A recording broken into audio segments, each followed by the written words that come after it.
After Kiev and Washington agreed on the temporary ceasefire regime, a U.S. representative rushed to Moscow to bring the ball on the Russian field.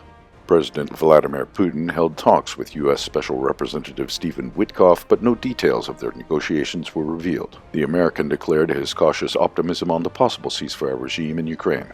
Of note, Putin also called the Crown Prince of Saudi Arabia Mohammed bin Salman, who is a mediator in negotiations on Ukraine.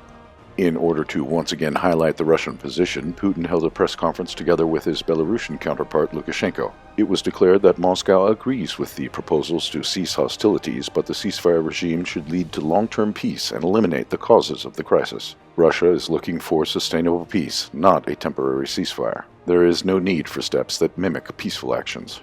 Ukrainians should have stopped the fire long ago and sat down at the negotiating table. When Kiev returns to negotiations 3 years after the thwarted Istanbul Agreement, they must understand that the situation has changed, including on the battlefields.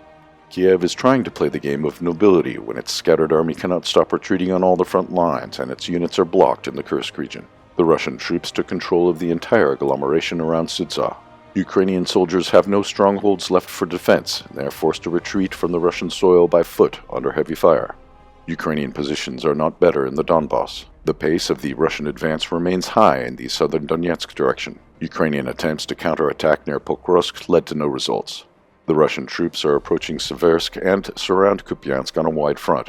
Russian offensive operations resumed in the southern Zaporozhye and northern Kharkiv front lines.